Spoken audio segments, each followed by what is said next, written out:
2020년 6월 4일 목요일 아침이 되었습니다. 오늘 우리가 함께 묵상할 말씀은 창세기 15장 2절에서 6절까지의 말씀입니다. 창세기 15장 2절부터 6절까지의 말씀, 2절부터 읽도록 하겠습니다. 아브라함이 이르되 주 여호와여 무엇을 내게 주시려 하나이까? 나는 자식이 없사오니 나의 상속자는 이 다메섹 사람 엘리에셀이니이다. 아멘. 자, 본문에는 12장에서 언급한 복이 하나님께서 아브라함이 주시겠다 약속하신 그 복, 이것이 구체적으로 설명되기 시작하는 것이 보여집니다. 아브라함은 그의 보호자요 또 보상이 되신 자이죠. 그러한 여호와 하나님께 질문을 던지기 시작합니다. 이것이 바로 하나님과 아브라함의 첫 번째 대화다. 실질적인 대화가 되겠죠. 이렇게 볼 수가 있을 것입니다. 주 여호와여 무엇을 내게 주시려 하나이까? 이렇게 물어보는 거예요. 주 여호와여 간청할 때 하는 표현이죠. 하나님 아버지, 우리도 아버지 하고 엎드릴 때가 있지 않습니까? 그런 마음으로 지금 물어보는 것입니다. 즉 먼저 아브라함은 여호와가 자신의 주권자, 주인이심을 드러내고 있는 것이에요. 여러분, 기도에도 요령이 필요합니다. 우리가 기도하는 대상이 누구인지 그분을 찬양하면서 경배하면서 그분의 존재를 나타내는 것이 필요하다는 것이죠. 그리고 나서 이제 아브라함은 어떻게 말합니까? 자신이 처해져 있는 상황에 대해서 말하기 시작합니다. 나는 자식이 없사오니. 자, 보세요. 하나님은 이미 아브라함에게 자손에 관한 약속을 주셨습니다. 12장 3절에 나와 있는 말씀이죠. 그런데 아브라함은 아직 자손이 없이 지내고 있습니다. 이렇게 호소하고 있다는 것이에요. 여기서 이 자식이 없다는 개념은 당시로는 하나님이 심판하시는 그런 의미를 품기도 하고, 또한 하나님이 기사와 이적을 행하실 기회를 나타낼 그런 때 사용되기도 하는 그런 상황이 되죠. 아브라함에게는 바로 후자가 되는 것이죠. 즉 하나님이 표적과 이사를 행하실 기회를 이를 통해서 보여주시는 것입니다. 자, 아브라함은 자신에게 자식이 없는 상황에 대해서 뭐라고 얘기합니까? 나의 상속자는 이 다메섹 사람 엘리에셀이니다. 돌려서 얘기하는 거죠. 즉 하나님이 자신에게 자식을 주실 수 없을 것입니다. 왜 오래전에 얘기하고 아직도 저는 자식이 없는 것입니까? 이런 불평을, 불신을 간접적으로 표현하고 있어요. 이렇게 해서라도 좀 투정 부려서라도 자신이 자식 없음을 좀 해결해 보려고 하는 그런 모습이 보여지죠. 이제 3절 보겠습니다. 아브라함이 또 이르되 주께서 내게 씨를 주지 아니하셨으니 내 집에서 길린 자가 내 상속자가 될 것이니이다. 자, 아브라함은 자식이 없는 원인을 여호와 하나님께 돌리고 있습니다. 주께서 주지 않으셨다. 자신의 생각을 강조하죠. 당신은 나에게 씨를 주지 않았습니다. 이렇게 불평합니다. 그리고 2절에서 얘기한 것과 같이 자기 나름대로 생각한 대안을 또 얘기합니다. 자, 그래서 나는 내 집에 속한 종 한 사람을 이어서 상속자로 삼을 것입니다. 자기 마음대로 이렇게 해버리는 것이죠. 아브라함은 자신의 주권자, 자신의 주님인 하나님한테 이런 식으로 앞뒤가 안 맞는 사실 호소를 하고 있는 것입니다. 그래서 자식이 정말 필요합니다. 이렇게 사실 안타까움을 나타내는 것이죠. 그런데 이 대화 과정 가운데 여러분 한 가지 깨달으셨습니까? 여러분, 우리 믿음의 사람들이 믿음의 여정 가운데 하나님의 약속을 받고 이것을 기다리면서 배우는 중요한 교훈이 한 가지 있습니다. 그것은 무엇이냐? 바로 하나님의 뜻은 반드시 하나님의 방식대로 그리고 하나님이 정하신 때에 이루어진다 하는 것입니다. 내가 이렇게 달라고 그것을 꼭 주시는 것이 아니고 내가 언제 갖고 싶다고 그때 주시는 것도 아닙니다. 여러분, 하나님은 아브람과 사라에게 후사를 얻을 방법을 모색해봐라. 너희 스스로 한번 생각해봐라. 노력해봐라. 힘써봐라. 이렇게 말하지 않으셨습니다. 하나님이 원하신 것은, 요구하신 것은 그들 안에서 하나님께서 그들을 통해서 자기 목적을 성취하실 수 있도록 쓰임을 받을 상태에 있으라, 그대로 있으라 하는 그것뿐이었습니다. 아브라함과 사라가 깨닫지 못한 것은 하나님께서 홀로 영광 받으시기 위해서 그들이 죽은 자와 방불하게 되기를 기다리고 계셨다는 사실이었어요. 물론 우리는 가만히 살면 안 됩니다. 그러나 하나님의 뜻과 때를 기다리면서 살아야 될 때 우리의 생각으로 우리 마음대로 무언가를 하려 해서는 안 된다 하는 것이에요. 그렇다면 절대로 하나님이 쓰시는 그릇이 될 수가 없습니다. 우리는 토기장이 비유해서 본 것처럼 하나님이 쓰시는 그릇이라면 깨끗한 그릇이 되어야 되고 그 안에 있는 것을 다 비워둬야 되고 금그릇, 은그릇 아니더라도 하나님이 언제든지 쓰실 수 있게 드릴 수 있는 하나님 앞에 놓여있는 그릇이 되어야 될 줄로 믿습니다. 그래도 이것을 하나님은 혼내지 않으십니다. 여러분, 우리가 잘 깨닫지 못해서 하나님께 이렇게 질문하는 것을 하나님은 나쁘다 하지 않으십니다. 우리가 아직 믿음이 부족하고 인내심이 모자라서 하나님께 어린아이와 같이 보챈다고 해서 하나님이 질책하지 않으십니다. 왜? 하나님은 우리의 어떤 음성도 다 들으시고 또 우리의 상황을 누구보다도 이해하시는 분이시기 때문입니다. 그래서 하나님 아브라함에게 오히려 확신을 주시는 것입니다. 베드로전서 5장 7절에 이렇게 얘기했습니다. 너희 염려를 주께 맡기라.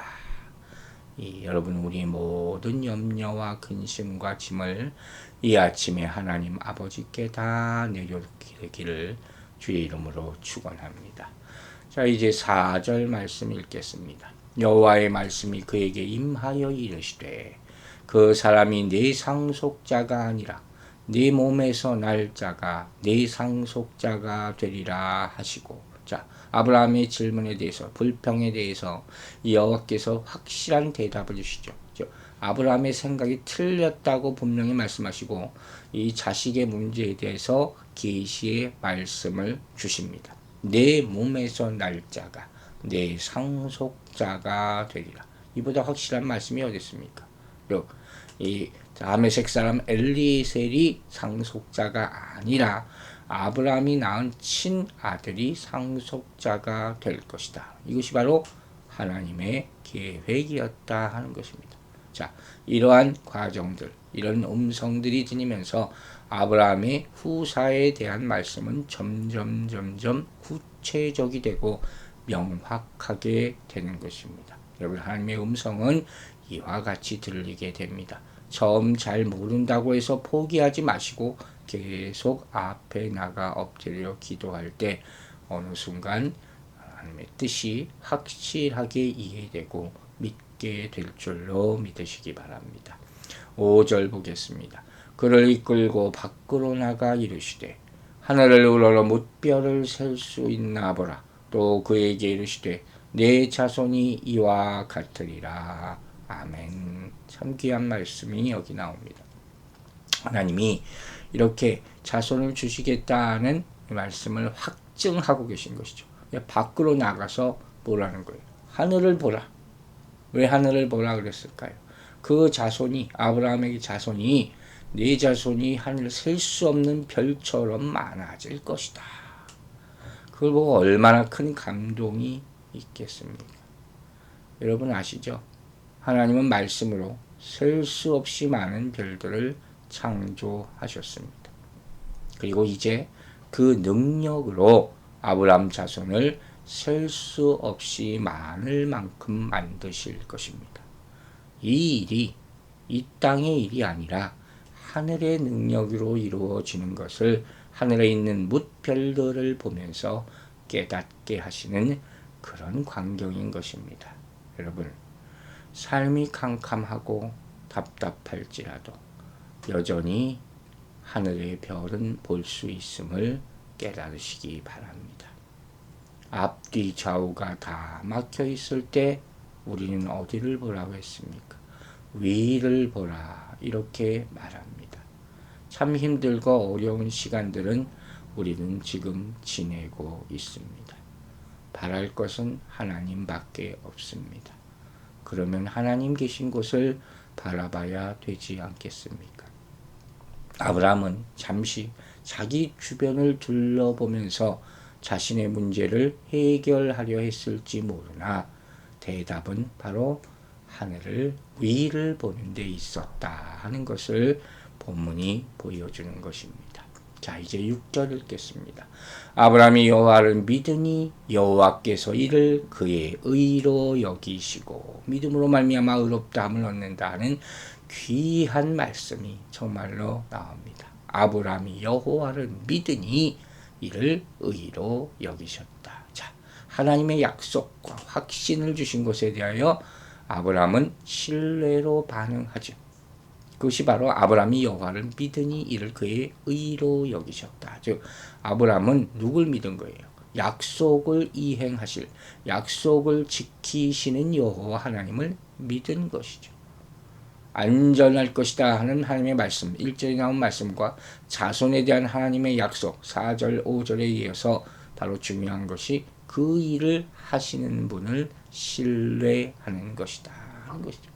아브라함의 약속, 아브라함의 믿음에 대한 첫 번째 언급이 나오는 그런 정말로 유명한 말씀입니다. 그래서 믿으니 하는 말은 이 원어적인 의미는 아브라함이 아멘 하나님 말하고 하고 말하니 이런 뜻이에요. 아멘 하나님, 우리가 믿습니다. 믿는다는 게 뭐예요? 아멘이라는 뜻이 뭡니까? truly truly 하는 거라 그랬잖아요. 진실로 진실로 나는 믿습니다. 그게 아멘이에요. 믿다라는 히브리어의 의미는 온몸에 무게를 실어 기댄다는 것이에요. 제가 항상 성경 공부할 때 얘기하죠. 믿음이란 무엇입니까? 이건 한마디로 설명해 보세요. 믿음은 depend on, 의지하는 것입니다. 누구에 의지하는 것입니까? 하나님께 의지하는 것. 그걸 바로 믿음이라 한다고 하지 않았습니까? 히브리어의 의미와도 똑같은 일맥상통하는 풀이인 것입니다. 즉 아브라함은 전적으로 하나님의 약속과 약속에 하나님께 의지한 것입니다.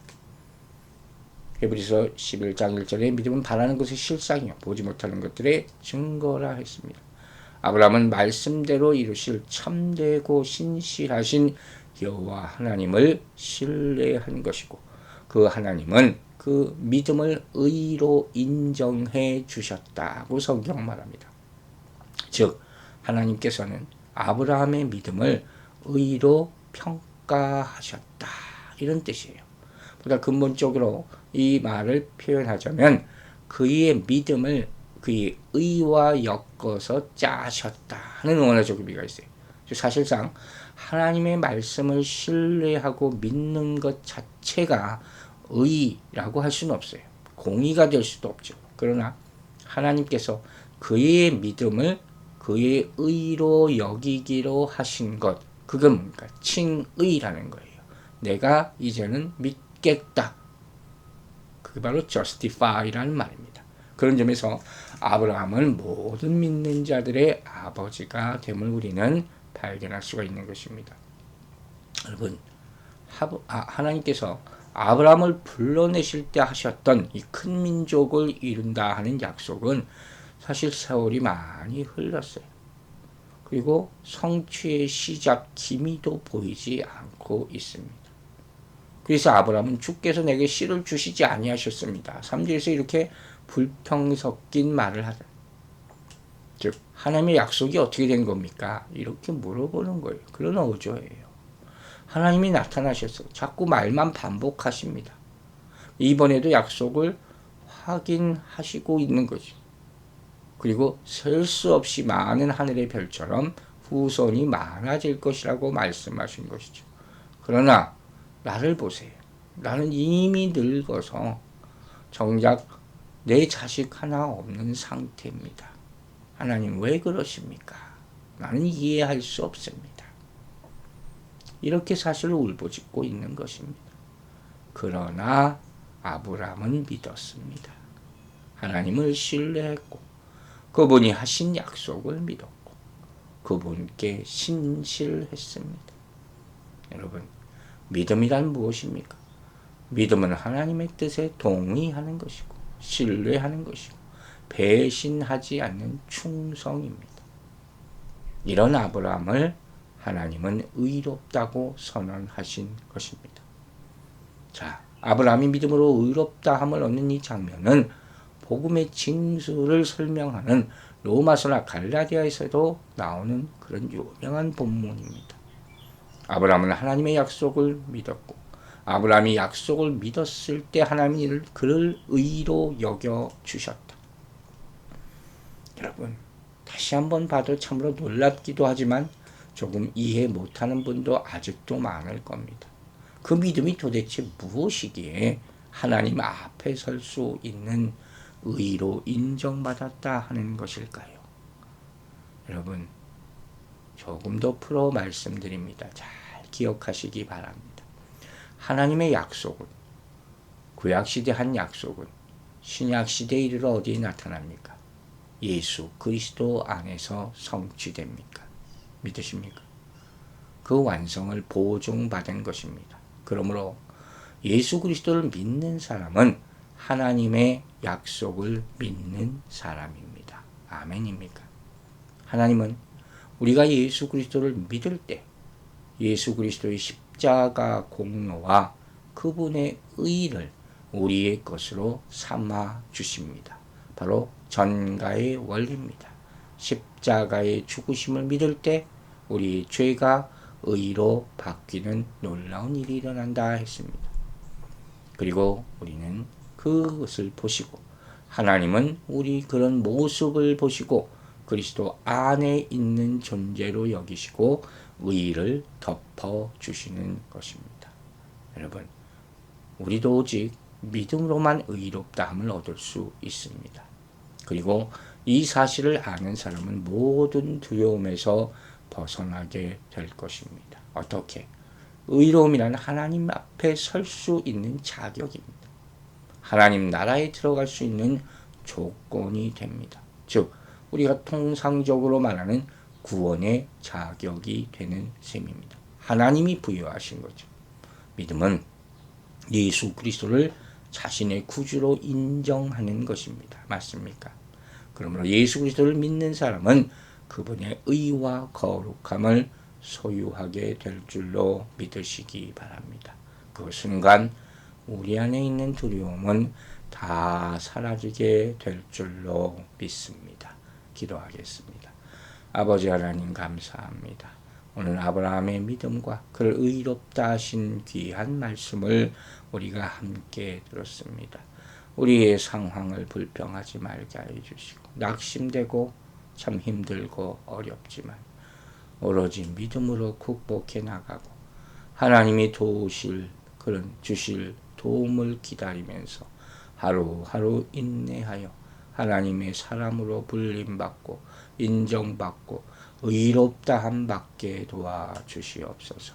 성령님께서 오늘 하루도 이 믿는 성도들과 함께하여 주실 줄로 믿사오며 예수 그리스도의 이름으로 기도했습니다.